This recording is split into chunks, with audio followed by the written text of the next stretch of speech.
नमस्कार विद्यार्थी मित्र. मागच्या व्हिडिओमध्ये आपण संख्या व संख्यांचे प्रकार या प्रकरणाचा अभ्यास केला होता.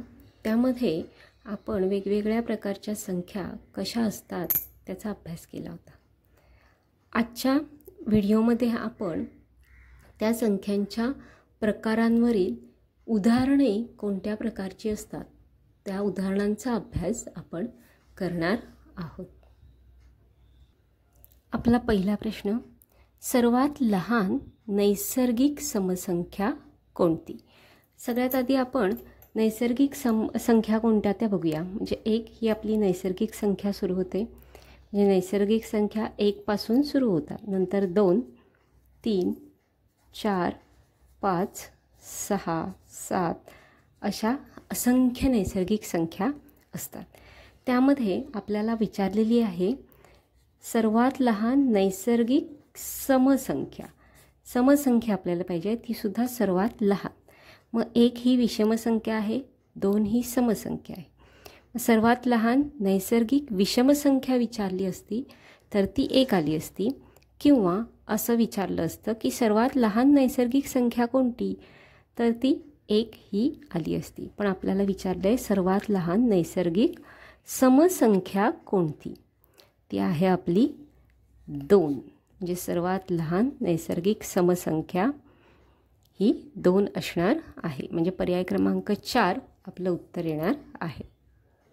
पुढचा प्रश्न आहे, धनसंख्या, शून्य व ऋणसंख्या मिळून संख्यांचा जो समूह तयार होतो त्याला ... म्हणतात.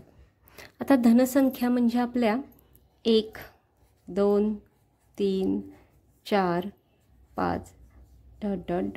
म्हणजे असंख्य.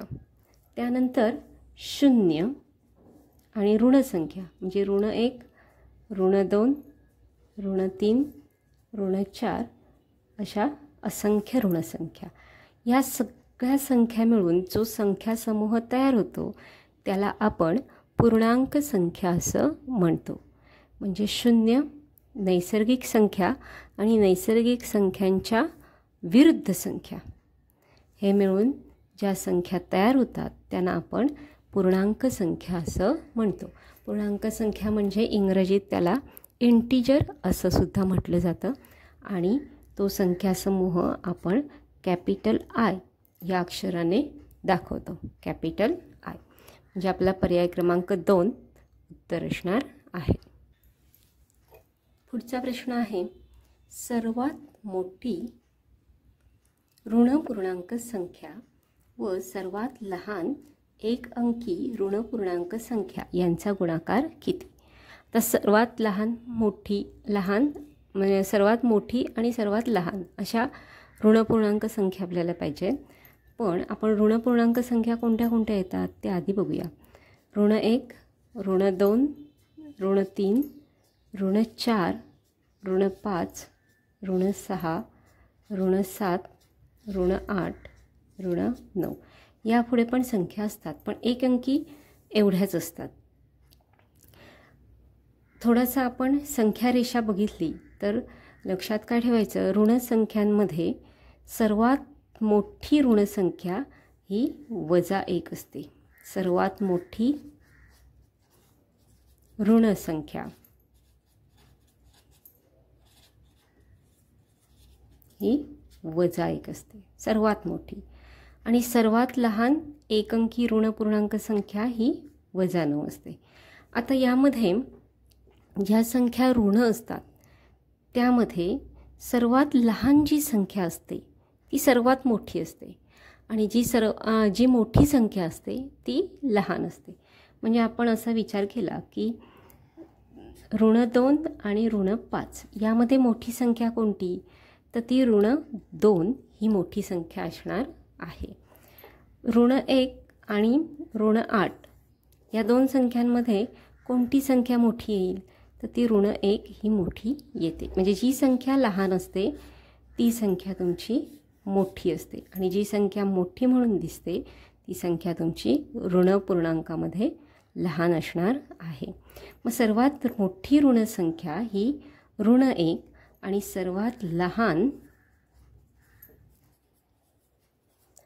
एक अंकी, त्यांनी स्पष्ट म्हटलंय की एकच अंकी ऋण संख्या किती असणार आहे? सर्वात लहान एक अंकी ऋण संख्या ही -9 असणार आहे आणि त्या दोघींचा गुणाकार म्हणजे -1 गुणिले -9 निगेटिव्ह म्हणजे ऋण धन होतं आणि 1 गुणिले 9 9 म्हणजे -9 म्हणजेच 9 हे आपलं उत्तर असणार आहे. गुणाकाराचा जो नियम असतो त्यामध्ये ऋण गुणिले ऋण म्हणजे 2 ऋण संख्यांचा गुणाकार जर आपण केला तर तो धनसंख्या येतो. म्हणजे पर्याय क्रमांक 4 आपलं उत्तर असणार आहे. पुढचा प्रश्न आहे, सर्वात लहान पूर्ण संख्या व सर्वात मोठी ऋण समपूर्णांक संख्या यांची बेरीज किती? पूर्ण संख्या आपल्या सुरू होतात त्या 0 पासून पूर्ण संख्या 0, 1, 2, 3, 4 अशा असंख्य असतात आणि ऋणसंख्या आपल्या सुरू होतात त्या वजा म्हणजे -1, -2, -3, -4, -5 या पद्धतीने. तर सर्वात लहान पूर्णांक संख्या ही आपली 0 असणार आहे. सर्वात लहान पूर्ण संख्या आपली 0 असणार आहे आणि सर्वात मोठी ऋण समसंख्या आपली -2 असणार आहे. सर्वात मोठी ऋण समपूर्णांक संख्या, मगाशी मी सांगितल्याप्रमाणे -1 ही सर्वात मोठी ऋण पूर्णांक संख्या आहे आणि जसजशा त्याच्या किमती म्हणजे त्या संख्या वाढत जातात त्याप्रमाणे त्या संख्यांची किंमतसुद्धा कमी होत जाते. म्हणजेच या दोघांची बेरीज 0 अधिक -2 अधिक वजाच लिहितो आपण, म्हणजेच उत्तर येणार आहे याचं -2. पर्याय क्रमांक 1 या प्रश्नाचं उत्तर असणार आहे. पुढचा प्रश्न आहे आपला, सर्वात लहान नैसर्गिक समसंख्या व सर्वात लहान पूर्ण संख्या यांचा गुणाकार किती? सर्वात लहान नैसर्गिक समसंख्या आपली आहे 2. सर्वात लहान नैसर्गिक समसंख्या 2 व सर्वात लहान पूर्ण संख्या मगाशीच आपण बघितली ही 0 आहे. या दोघांचा गुणाकार हा 0 येतो. 0ला कोणत्याही संख्येने गुणलं तरी त्याचा गुणाकार हा 0च येणार आहे. म्हणजे पर्याय क्रमांक 2 आपलं उत्तर असणार आहे. पुढचा प्रश्न आहे आपला, सर्वात लहान मोजसंख्या कोणती? सर्वात लहान मोजसंख्या कोणती? आता मोजसंख्या म्हणजे ज्या संख्यांनी आपल्याला मोजता येतं किंवा रेग्युलरच्या आयुष्यामध्ये आपल्या ज्या संख्या आपण वापरतो त्या संख्यांना आपण मोजसंख्या असं म्हणतो. म्हणजे ज्या संख्यांनी मोजता येतं आपल्याला सगळ्या गोष्टी. म्हणजे सर्वात लहान मोजसंख्या आपली आहे 1, त्यानंतर 2, 3, 4, 5 या सगळ्या आपल्या मोजसंख्या आहेत. म्हणजे नैसर्गिक संख्यांनाच आपण मोजसंख्या असं सुद्धा म्हणतो. म्हणून सर्वात लहान मोजसंख्या आपली आहे 1. सर्वात लहान मोजसंख्या आपली आहे 1. पुढचा प्रश्न आहे आपला, सर्वात मोठा ऋणपूर्णांक व सर्वात लहान 2 अंकी ऋणपूर्णांक संख्या यांचा गुणाकार केल्यास उत्तर काय येईल? तर सर्वात मोठा ऋणपूर्णांक मगाशीच आपण बघितला. मोठा ऋणपूर्णांक आहे आपला -1, सर्वात मोठा ऋणपूर्णांक. आणि सर्वात लहान 2 अंकी व सर्वात मोठी 2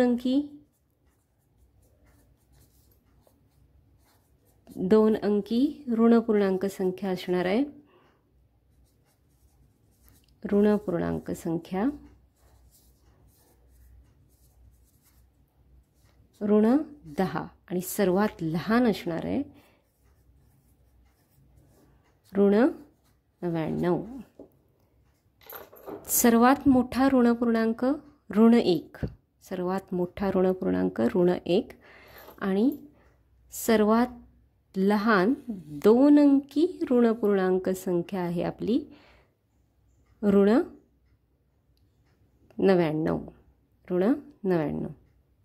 मग या दोघांचा गुणाकार केला आपण, म्हणजे ऋण 1 गुणिले ऋण 99. मग अशीच सांगितलं की गुणाकार करताना 2 संख्या जर ऋण असतील तर त्या धन होतात, म्हणजे ऋण गुणिले ऋण बरोबर धन आणि 1 गुणिले 99 म्हणजे 99. म्हणजे उत्तर येणार आहे आपलं धन 99. पर्याय क्रमांक 4. पुढचा प्रश्न आहे 2 बरोबर पर्याय निवडा. 2 पर्याय आपल्याला निवडायचे आहेत आणि ते सुद्धा बरोबर असणारे. पहिला आपला पर्याय आहे ऋण संख्या नैसर्गिक संख्या असतात. अजिबातच नाही, कारण नैसर्गिक संख्या आपल्या 1 2 3 4 5 या ऋण नसतात तर त्या धन असतात. म्हणजे पहिला पर्याय आपला येणार नाही. दुसरा पर्याय आहे आपला सर्वात लहान 1 अंकी पूर्ण संख्या 0 आहे.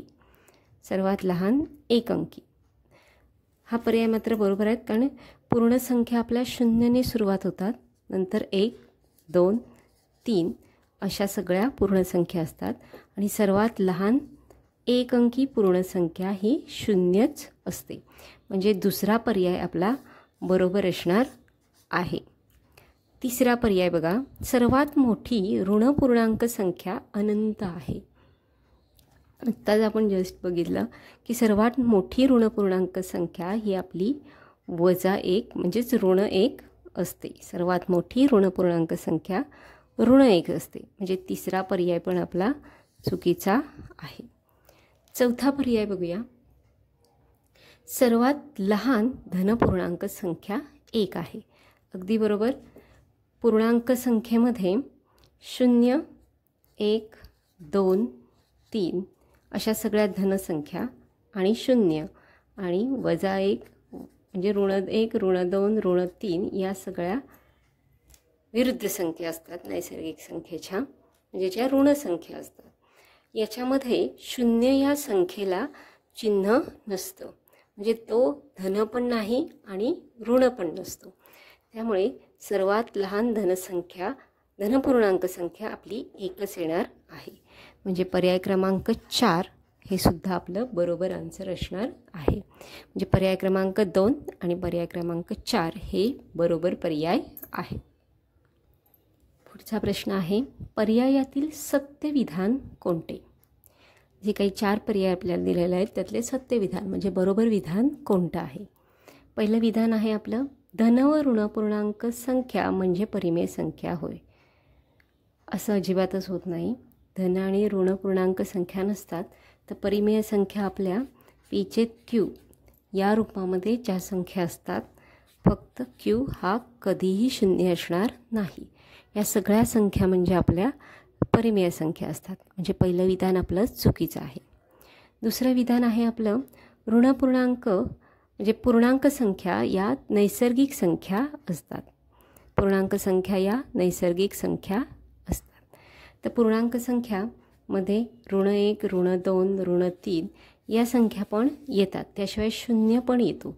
या संख्या नैसर्गिक संख्येमध्ये येत नाहीत. त्यामुळे दुसरं विधानसुद्धा आपलं चुकीचं आहे.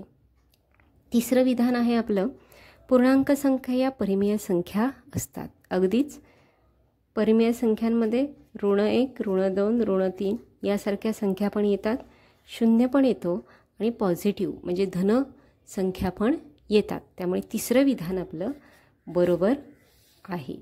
चौथं विधान बघूया. परिमेय संख्या या वास्तव संख्या नसतात. मुळात वास्तव संख्याची व्याख्याच अशी आहे की परिमेय संख्या व अपरिमेय संख्या यांनी मिळून जो संख्या समूह तयार होतो तिला वास्तव संख्या असं म्हणतात. त्यामुळे परिमेय संख्या या वास्तव संख्या असणारच आहेत. त्यामुळे चौथं विधानसुद्धा आपलं चुकीचं आहे. म्हणजे सत्य विधान आपलं तिसरं असणार आहे. पुढचा प्रश्न आहे सर्वात लहान 2 अंकी ऋण पूर्णांक संख्या व सर्वात मोठी एक अंकी धनपूर्णांक संख्या यांचा गुणाकार किती? तर सर्वात लहान 2 अंकी ऋणपूर्णांक संख्या आपण मगाशी पण बघितली होती. सर्वात लहान 2 अंकी ऋणपूर्णांक संख्या ही ऋण 99 येते आणि सर्वात मोठी एक अंकी धनपूर्णांक संख्या ही 9 येते. मग दोघींचा गुणाकार किती असा प्रश्न आहे. सर्वात लहान 2 अंकी ऋणपूर्णांक आणि सर्वात मोठी एक अंकी धनपूर्णांक संख्या ही 9 असते.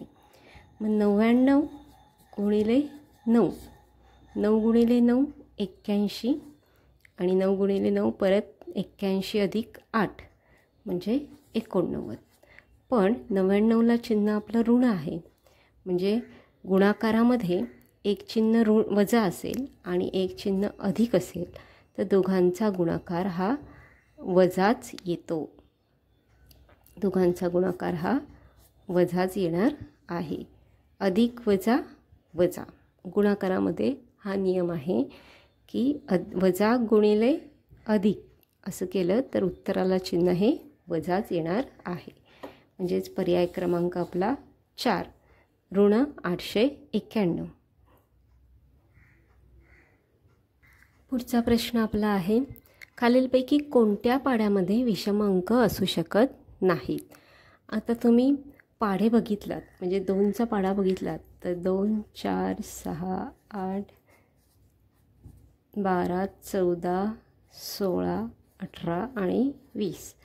तो जर 3चा पाढा बघितला 3, 6, 9, 12, 3 5, 18, 21, 24, 27 आणि 30. एक सम अंकाचा पाढा आहे आणि दुसरा विषम अंकाचा पाढा आहे. तर सम अंकाच्या पाढ्यामध्ये कुठेही विषम अंक आलेला नाही. तर विषम अंकाच्या पाढ्यामध्ये सम आणि विषम असे सगळे मिक्स अंक, एक सम येतोय दुसरा विषम, एक सम एक दुसरा विषम, सम विषम, सम विषम आणि सम अशा संख्या येत आहेत विषम अंकाच्या पाढ्यामध्ये. मग जर सम अंकाच्या पाढ्यामध्ये एकही विषम अंक येणार नाही तर आपला 19 हा विषम अंक आहे, 11 हा पण विषम अंक आहे, 3 हा पण विषम अंक आहे.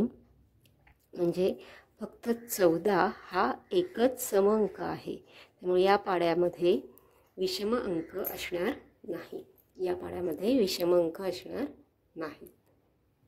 पुढचा प्रश्न आहे, पुढीलपैकी कोणती क्रिया केल्यावर विषम संख्या मिळेल? आपल्याला विषम संख्या हवी आहे.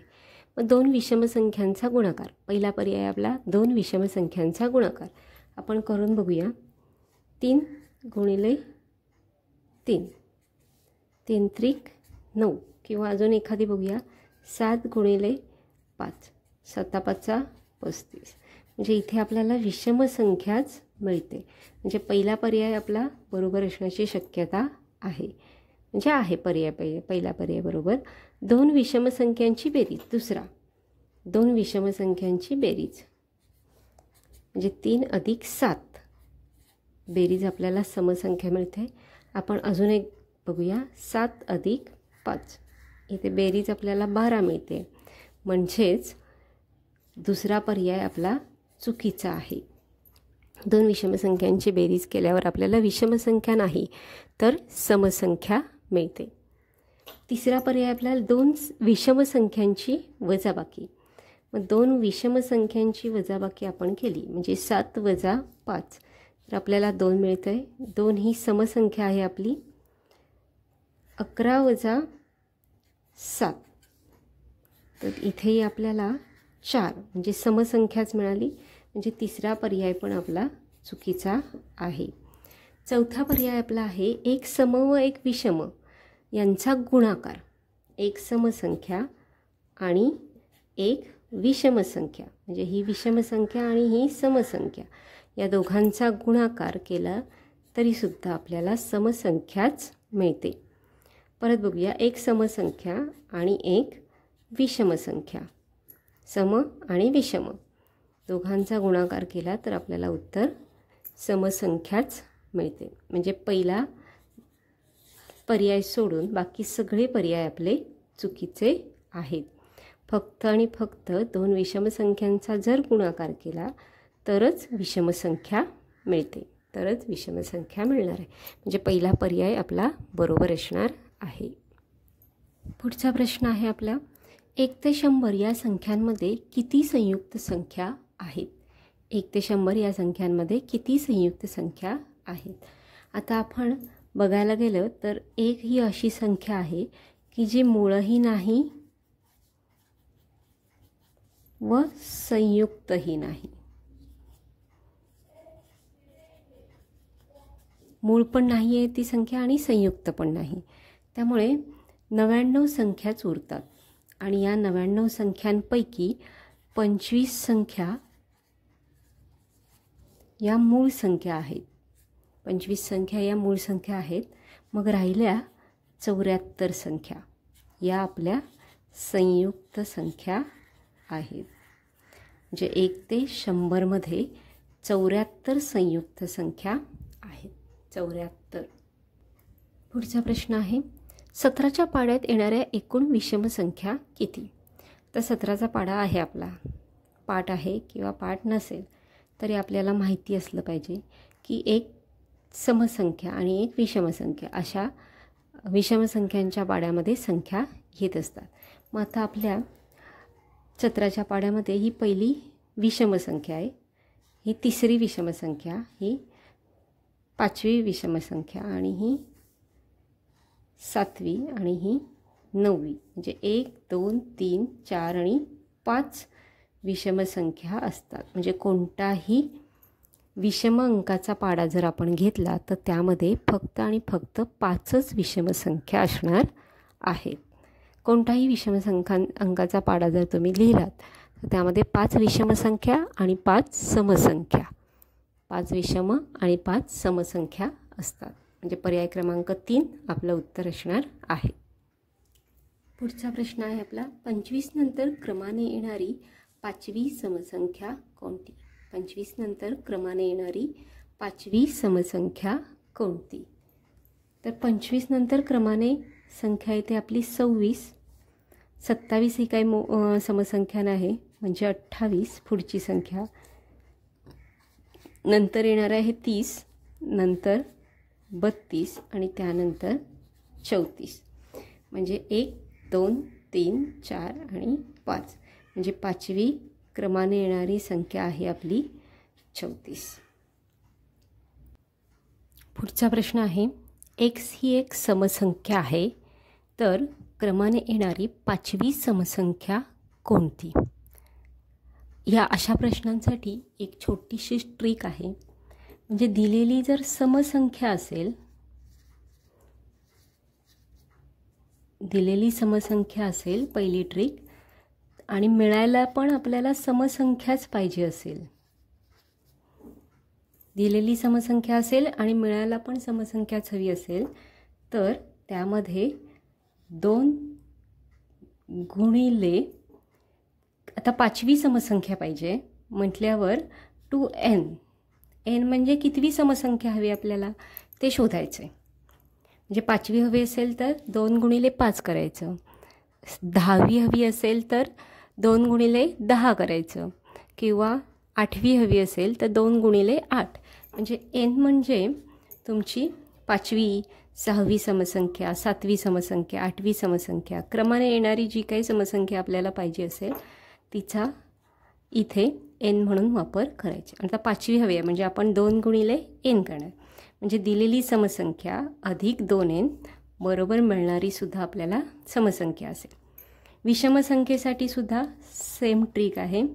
दिलेली विषम संख्या असेल त्यामध्ये पण आपण 2nच मिळवणार, म्हणजे मिळणारी सुद्धा आपल्याला विषम संख्याच मिळेल. दिलेली समसंख्या अधिक 2n समसंख्या मिळणार. सेम विषम संख्या अधिक 2n बरोबर विषम संख्याच मिळणार आहे.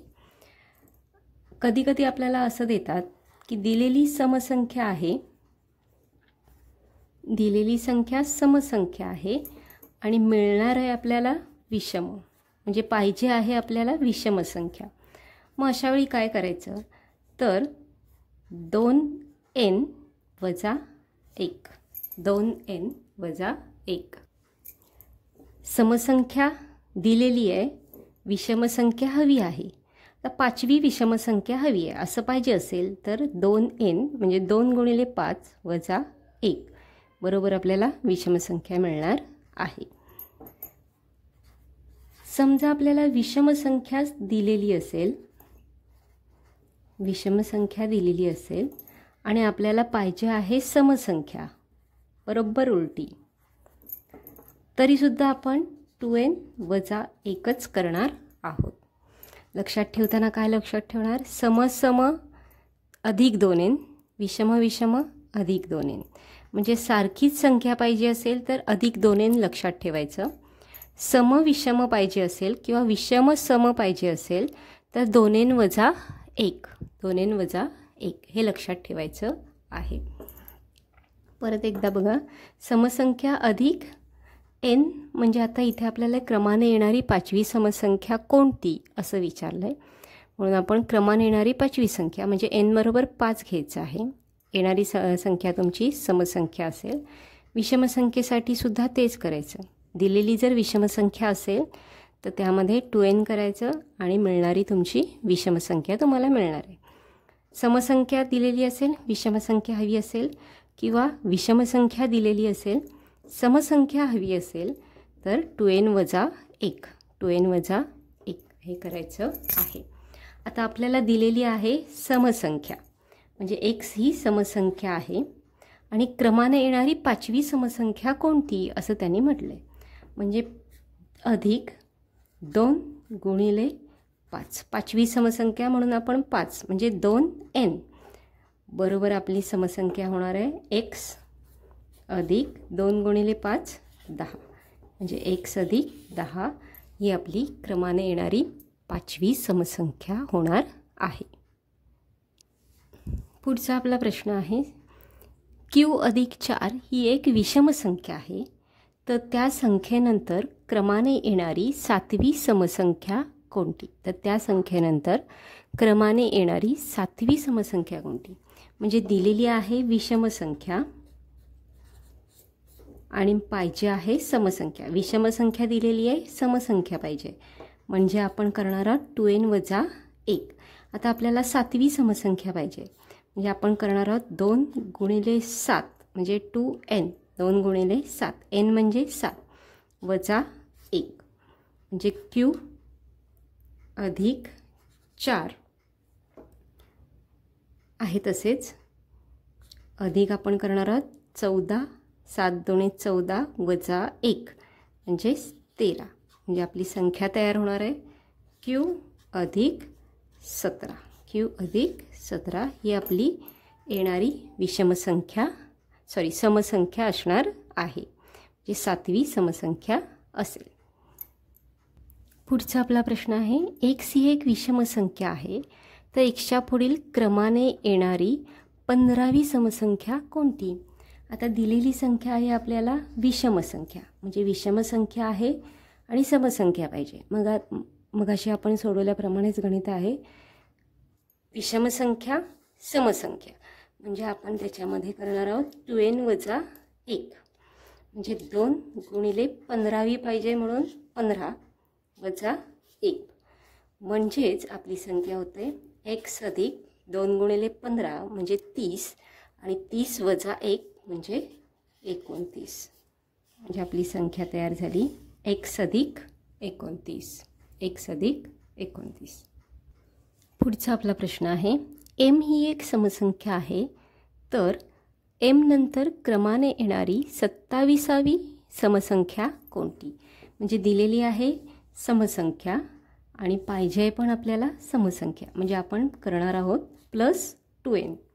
m ही समसंख्या आहे आणि आपल्याला पाहिजे 27वी म्हणून 2 गुणिले 27 म्हणजे m अधिक 54 अशी आपली संख्या तयार होणार आहे. m अधिक 54, 27 गुणिले 2 54 म्हणजे पर्याय क्रमांक 4 आपलं आन्सर असणार आहे. पुढचा प्रश्न आहे, p ही एक समसंख्या आहे तर पी नंतर येणारी म्हणजेच पीच्या पुढची संख्या क्रमाने येणारी 38वी विषमसंख्या कोणती? म्हणजे दिलेली तुमची समसंख्या आणि पाहिजे आहे विषमसंख्या. समसंख्या दिलेली आहे, विषमसंख्या हवी आहे, म्हणजे आपण करणार आहोत 2n वजा 1. म्हणजे पी ही समसंख्या आहे. 2 गुणिले 38वी विषमसंख्या हवी आहे म्हणून 2 गुणिले 38 वजा 1. तर 2 गुणिले 38 होतात 76 आणि 76 वजा 1 म्हणजे होतात 75. म्हणजे पी अधिक 75 ही आपली संख्या असणार आहे 38वी विषम संख्या. पुढचा प्रश्न आहे 23 नंतर येणारी क्रमशः 23वी समसंख्या कोणती? प्रश्न थोडासा वेगळा आहे पण सेमच आहे.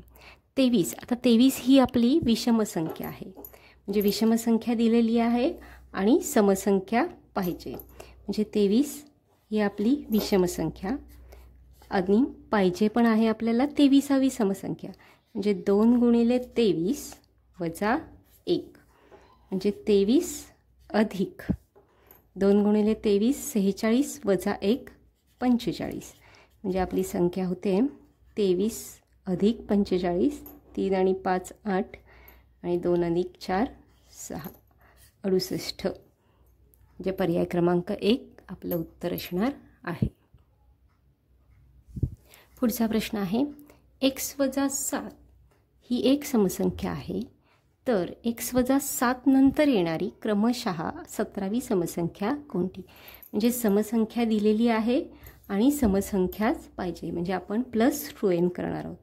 आपली आहे संख्या x वजा 7, त्यामध्ये आपण 17वी समसंख्या हवी आहे म्हणजे 2 गुणिले 17 करणार.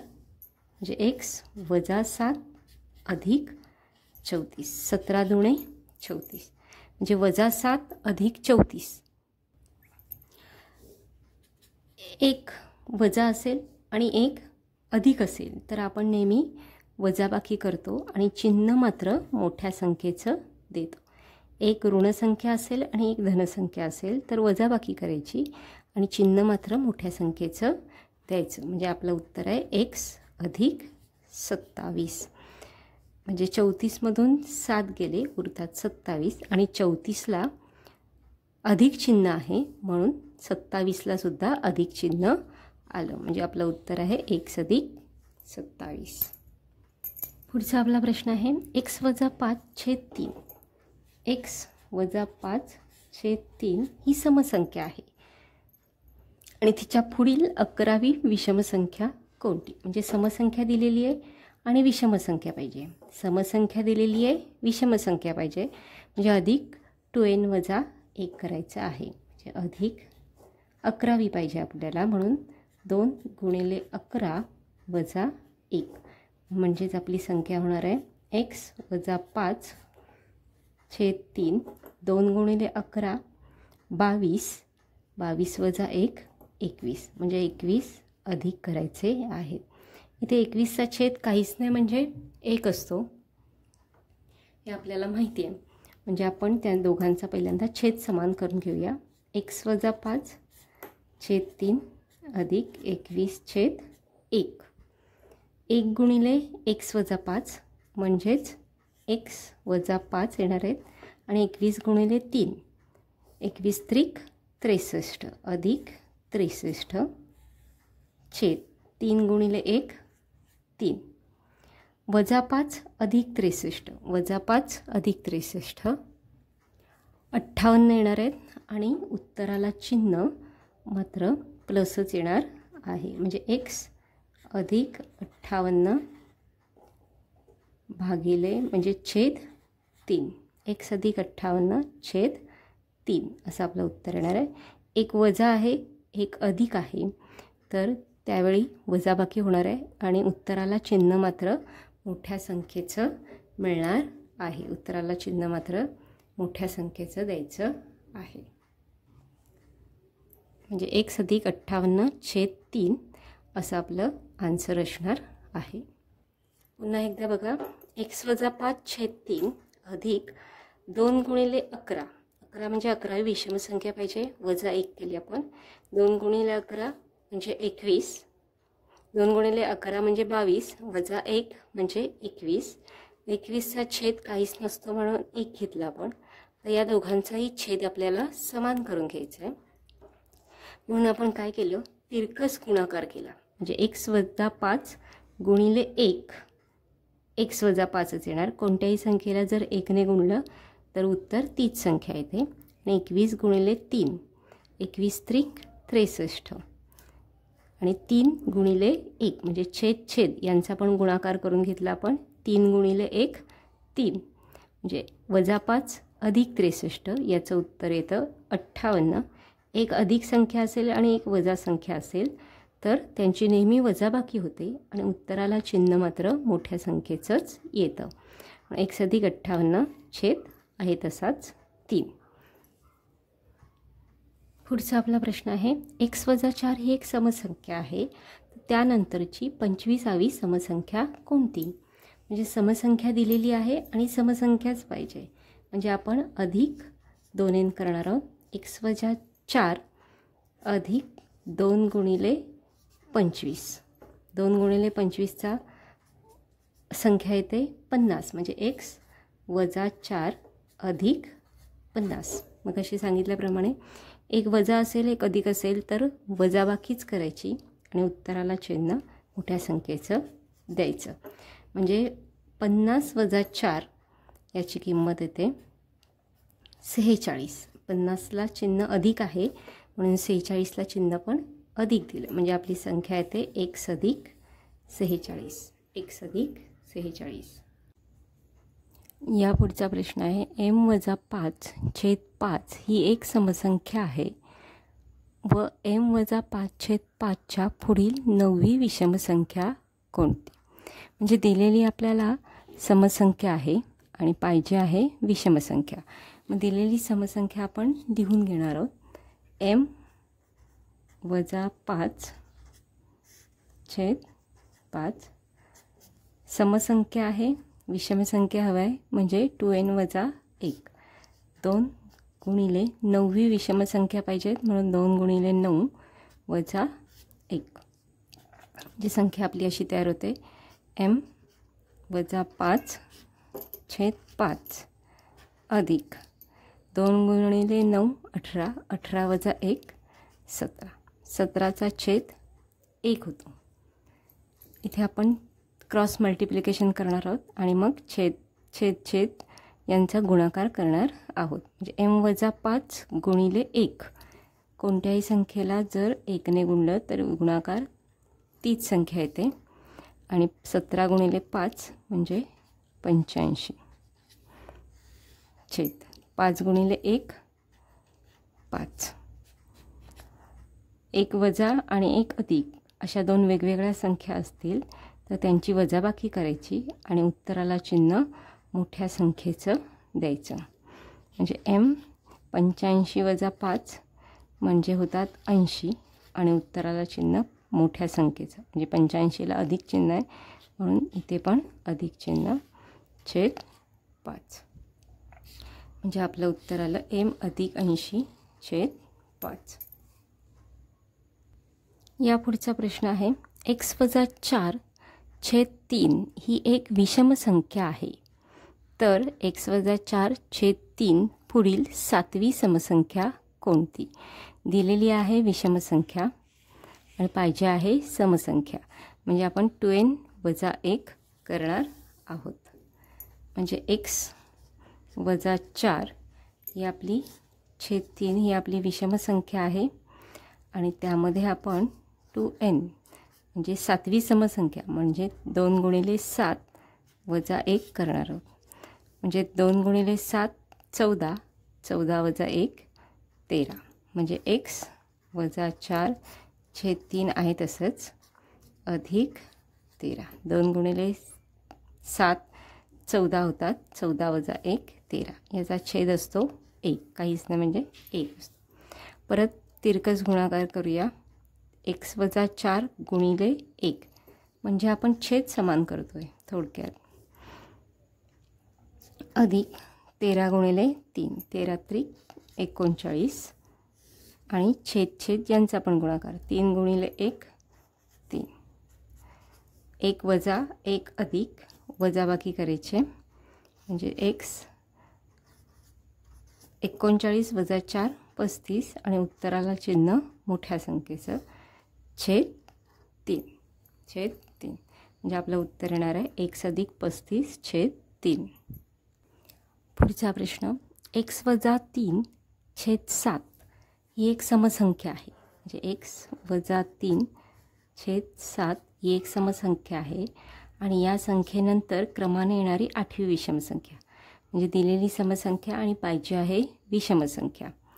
अधिक करणार आपण 2 गुणिले 8वी पाहिजे म्हणजे 2 गुणिले 8 वजा 1 म्हणजे आपलं उत्तर येणार आहे x वजा 3 छेद 7 हे आहे तशीच संख्या लिहायची अधिक 2 गुणिले 8 16 आणि 16 वजा 1 15 याचा छेद येतो 1. परत तिरकस गुणाकार करूया. x वजा 3 गुणिले 1 म्हणजेच x वजा 3 अधिक 15 गुणिले 7 15 7 105 छेद 7 गुणिले 1 छेद यांचा पण गुणाकार करायचा आहे म्हणजेच वजा 3 अधिक 105 यांची वजाबाकी करायची आणि उत्तराला चिन्ह मोठ्या संख्येचं द्यायचं आहे. म्हणजे आपलं उत्तर येतं आहे x अधिक 102 छेद 7. पर्याय क्रमांक 2 हे आपलं उत्तर असणार आहे. पुढचा प्रश्न आहे m ही एक विषम संख्या आहे तर m पूर्वीची 8वी समसंख्या कोणती. मगाशी आत्तापर्यंत आपण बघत होतो की विषमसंख्या असेल तर क्रमाने येणारी पुढची संख्या कोणती, ती विषम असेल किंवा सम असेल. आत्ता आपण बघणार आहोत की दिलेली संख्या विषम असेल किंवा सम असेल आणि त्या संख्येच्या आधीच्या संख्या आपल्याला काढायच्या आहेत. मगाशी आपण करत होतो की दिलेली संख्या जर सम असेल तर अधिक 2n बरोबर समसंख्या. दिलेली संख्या जर विषम असेल तर आणि विषम संख्याच आपल्याला पाहिजे असेल तर अधिक 2n करत होतो म्हणजे विषम संख्या आपल्याला मिळते. इथे मात्र थोडासाच फरक आहे. दिलेली संख्या जर विषम असेल, दिलेली संख्या आणि आपल्याला पाहिजे असणारी संख्या पण जर विषम संख्या असेल तर मगाशी आपण अधिक 2n करत होतो, आता आपण वजा 2n करणार आहोत. एवढाच फरक आहे. मगाशी अधिक 2n, आता वजा 2n. दिलेली संख्या जर समसंख्या असेल आणि आपल्याला समसंख्याच पाहिजे असेल, फक्त ती आधीची पूर्वीची किंवा अगोदरची असा काहीतरी शब्द असेल तर इथे सुद्धा आपण वजा 2nच करणार आहोत. म्हणजे 2n पण ते वजा. क्रमाने मिळत असेल तर अधिक करायचं, पूर्वीची पाहिजे असेल तर वजा 2n करायचं. म्हणजे दिलेली विषम संख्या असेल आणि आपल्याला हवी असेल जर समसंख्या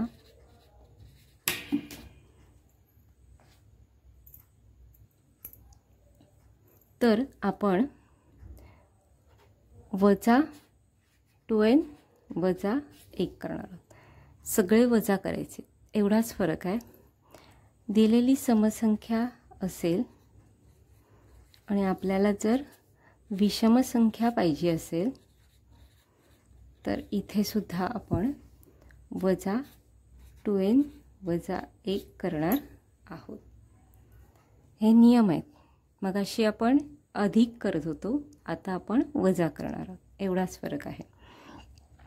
तर आपल्याला दिलेली आपली विषम संख्या आहे आणि आपल्याला पाहिजे आहे समसंख्या. मग आपण करणार आहोत 2 गुणिले 8वी समसंख्या पाहिजे म्हणून 2 गुणिले 8 वजा 1 म्हणजेच m वजा आहे तसं चिन्ह ठेवायचं. 2 गुणिले 8 16, 16 वजा 1 15 म्हणजेच m वजा 15. ब्रॅकेटच्या बाहेर संख्या काढली की तिला अधिक वजा वजा हे चिन्ह लागू होतं. म्हणजे m वजा 15 ही आपली 8वी समसंख्या आहे.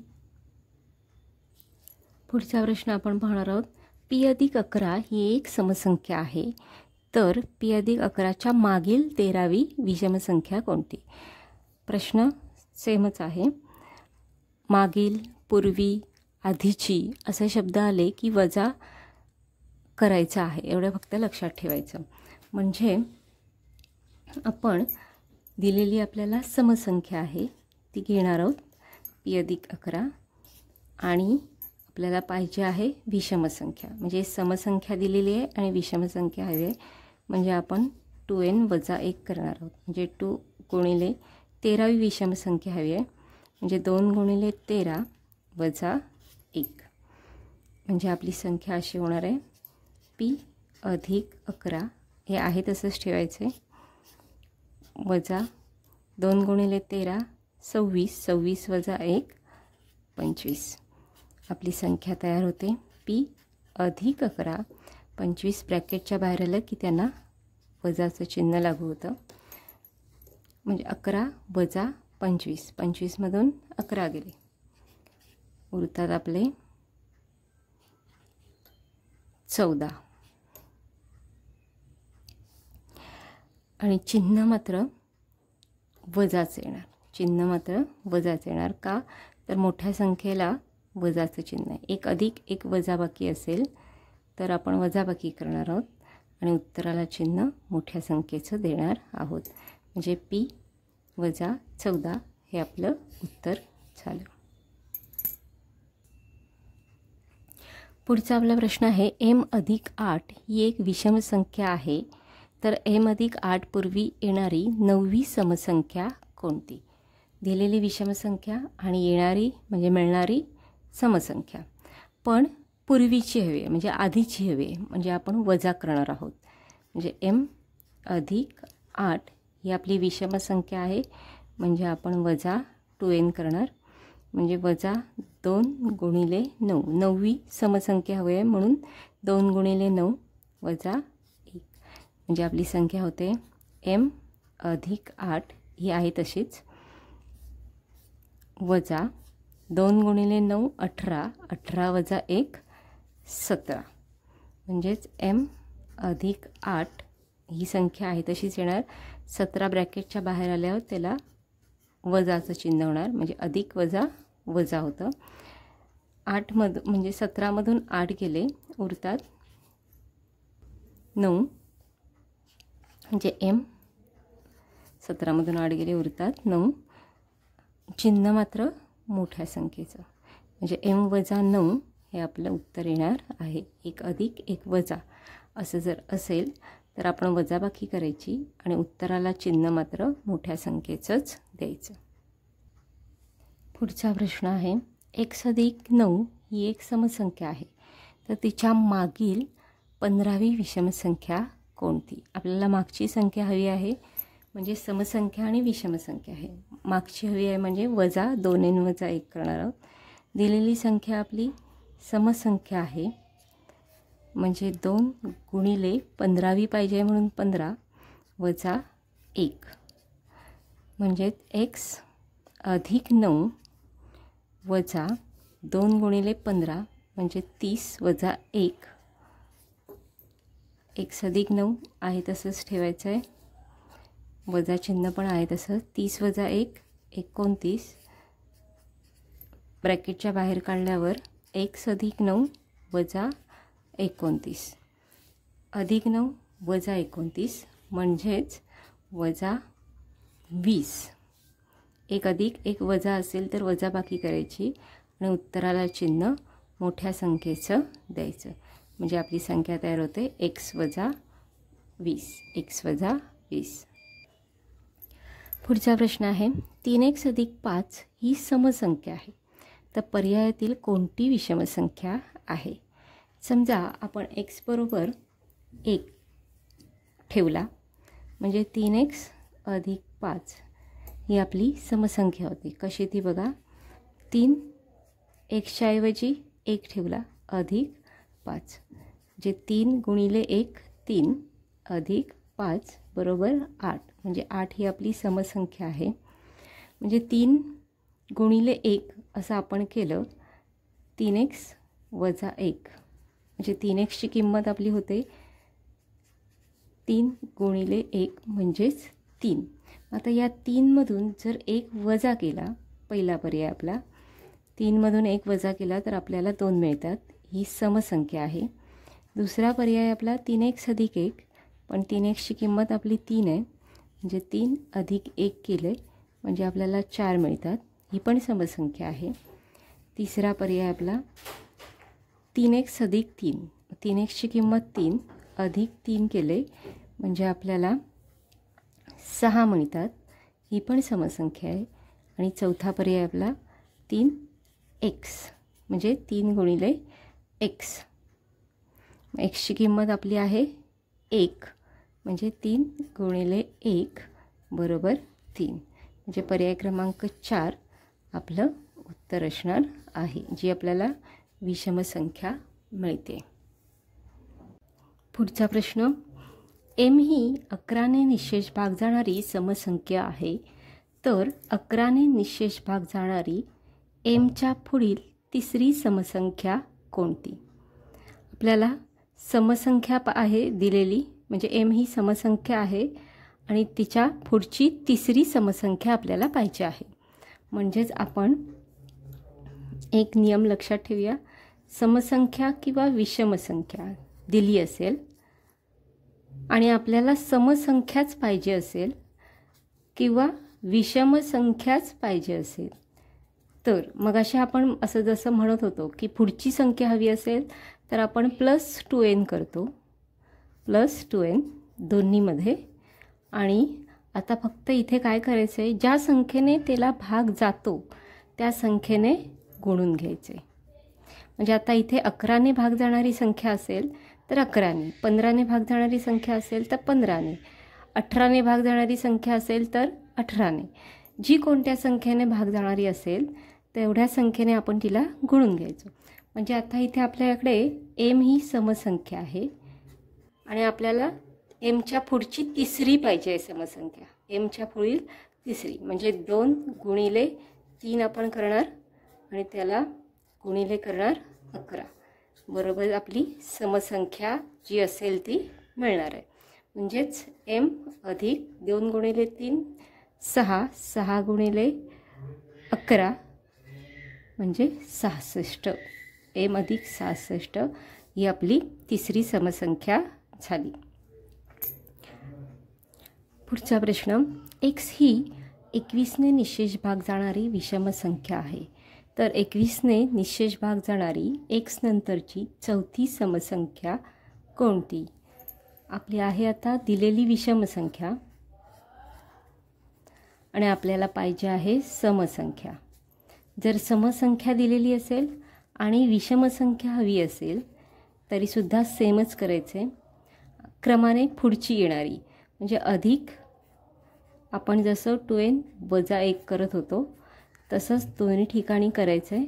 फक्त इथे जादाची क्रिया म्हणजे ज्या संख्येने निशेष भाग जाणारी संख्या आहे त्या संख्येने इथे गुणायचं. आता इथे 21ने निशेष भाग जाणारी संख्या आहे म्हणून 21ने गुणायचं. जर 18ने निशेष भाग जाणारी असेल तर 18ने गुणायचं, 4ने निशेष भाग जाणारी असेल तर 4ने गुणायचं. ज्या कोणत्या संख्येने निशेष भाग जाणारी असेल ती संख्या इथे गुणायची आहे. बाकी आपला फॉर्म्युला जसा आहे तसाच असणार आहे. म्हणजे x ही आपली विषमसंख्या आहे, आपण अधिक करणार 2 गुणिले n, म्हणजे चौथी समसंख्या आपल्याला हवी आहे, आपण वजा 1 करणार आहोत, कारण विषमसंख्या दिलेली आहे, समसंख्या आपल्याला हवी आहे, त्यामुळे वजा 1 करायची, गुणिले 21, x आहे तसाच, 4 गुणिले 2 8 होतात, 8 वजा 1 7, म्हणजे 7 गुणिले 21 आपली संख्या तयार होते x अधिक 21 गुणिले 7 147, 147, म्हणजे आपलं उत्तर आलं x अधिक 147. x वजा 6 ही 15ने निशेष भाग जाणारी एक विषम संख्या आहे, तर एक्स वजा 6च्या पुढील 15ने निशेष भाग जाणारी दुसरी समसंख्या कोणती? सेमच करायचं आहे. दिलेली आहे आपल्याला विषमसंख्या, म्हणजे एक्स वजा 6 ही विषमसंख्या आहे. त्यामध्ये आपण 2n अधिक करणार, म्हणजे 2 गुणिले 15ने निशेष भाग जाणारी दुसरी समसंख्याच आपल्याला पाहिजे, म्हणजे 2 गुणिले 2 वजा 1 गुणिले 15, म्हणजे एक्स वजा 6. 2 गुणिले 2 होतात 4, 4 वजा 1 3, 3 गुणिले 15, म्हणजे आपली संख्या तयार होणार आहे एक्स वजा 6, 15 त्रिक 45. एक्स वजा 6 अधिक 45, 1 अधिक 1 वजा असं असेल तर वजाबाकी करायची आणि चिन्हाला म्हणजे उत्तराला चिन्ह मात्र मोठ्या संख्येचं द्यायचं. म्हणजे एक्स 45मधून 6 गेले 39 उरतात आणि 39ला चिन्ह अधिक, म्हणजे आपलं उत्तर आलं एक्स अधिक 39. एक्स अधिक 39. पुढचा प्रश्न आहे 50च्या पुढील 24वी विषमसंख्या व 97च्या मागील 13वी विषमसंख्या डॉट डॉट डॉट आहेत आणि पर्याय दिलेले आहेत आपल्या मूळ व संयुक्त, दोन्ही संयुक्त, दोन्ही मूळ आणि दोन्ही सम. आपल्याला 50च्या पुढची 24वी विषमसंख्या काढायची, म्हणजे 50 ही आपली समसंख्या आहे आणि आपल्याला पाहिजे आहे विषमसंख्या. म्हणजे आपण करणार आहोत 2 गुणिले 24 वजा 1, 50 अधिक 2 गुणिले 24 म्हणजे 48, 48 वजा 1 म्हणजे 47, म्हणजे 97 ही आपली एक संख्या आली आणि 97 ही आपली मूळ संख्या आहे. 97 ही आपली मूळ संख्या आहे. तसंच आपल्याला 97च्या मागची 13वी विषमसंख्या हवी आहे. मग 97 ही विषमसंख्या आहे आणि 13वी सुद्धा आपल्याला विषमसंख्याच पाहिजे, म्हणजे आपण याच्यामध्ये वजा 2n करणार आहोत. म्हणजेच 97 वजा 13 गुणिले 2, म्हणजे 97 वजा 26. 7मधून 6 गेले उरतो 1 आणि 9मधून 2 गेले उरतात 71. आपल्याला ही संख्या मिळते 71. ही सुद्धा आपली मूळ संख्या आहे. म्हणजे आपला पर्याय असणार आहे दोन्हीही मूळ संख्या आहेत. पर्याय क्रमांक 3. पुढचा प्रश्न 125 नंतर क्रमाने येणारी 27वी समसंख्या व 125 नंतर क्रमाने येणारी 20वी विषमसंख्या यांच्या बेरजेतून मिळणारी संख्या पुढील संख्येचा घन आहे. आधी आपल्याला आपण 125 नंतर क्रमाने येणारी 27वी समसंख्या, पण 125 ही विषमसंख्या आहे आणि आपल्याला हवी आहे समसंख्या, म्हणजे आपण अधिक 2 गुणिले 27 तर करणार, पण वजा 1 पण करणार, म्हणजे आपली संख्या झाली 125 अधिक 27 दुणे 54 वजा 1 53. 125 अधिक 53 आपली संख्या होते 8 7 1 178. ही पहिली संख्या मिळाली. नंतर 125 नंतर 20वी विषमसंख्या पाहिजे. विषमसंख्या पाहिजे म्हणजे 125 विषमच आहे आणि मिळणारी पण विषमसंख्या पाहिजे, म्हणून आपण 2 गुणिले 20 करणार, म्हणजे 2n करणार. म्हणजे आपली संख्या होते 125 अधिक 40, म्हणजे आपली बेरीज होणार आहे 165. आता या दोघांची बेरीज करूया. 178 अधिक 165 + 13 12 आणि 1 13 आणि 1 14 343. 343 हा कोणाचा घन आहे तर तो 7चा घन 343 येतो. 7चा घन हा 343 येतो. म्हणजे पर्याय क्रमांक 2 आपलं उत्तर असणार आहे. पुढचा प्रश्न आहे 1575च्या नंतर येणारी 49वी समसंख्या व 1028च्या मागील 17वी समसंख्या यांच्यातील फरक हा कोणत्या संख्येची वर्गसंख्या आहे? 1575 नंतर येणारी 49वी क्रमसंख्या, नंतर म्हणजे पुढची संख्या, नंतर म्हणजे पुढची संख्या. म्हणजे 1575 ही आपली विषम संख्या आहे आणि आपल्याला हवी आहे समसंख्या. म्हणजे आपण प्लस करणार 2 गुणिले 49 वजा 1, म्हणजे आपली संख्या तयार होणार आहे 1575 अधिक 49 गुणिले 2 98 वजा 1 97. दोघींची बेरीज होते 12, 10 आणि 1 17, 6 1672. 1672. आणि आपल्याला आता हवी आहे 1028च्या मागची 17वी समसंख्या. पण 1028 ही तर आपली समसंख्याच आहे, म्हणजे आपल्याला हवी असणारी पण समसंख्याच असणार आहेत. म्हणून आपण केलेलं वजा 2n, म्हणजे 2 गुणिले 70, म्हणजे 1028 वजा 2 गुणिले 70 होतात 140. 8मधून 0 गेले 8, 12तून 4 गेले उरतात 8, 9मधून 1 गेले उरतात 8. ही आपली वर्गसंख्या म्हणजे समसंख्या मिळालेली आहे.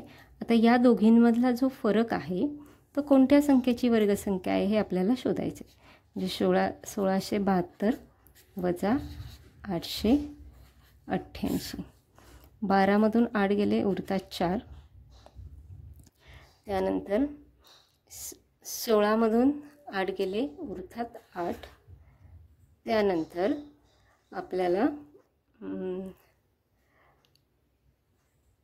15तून 8 गेले उरतात 7, म्हणजे 784 ही संख्या आपली येते. आणि 28चा वर्ग हा आपला 784 आहे. 28चा वर्ग आपला 784 आहे. म्हणजे पर्याय क्रमांक 2 हे आपलं उत्तर असणार आहे.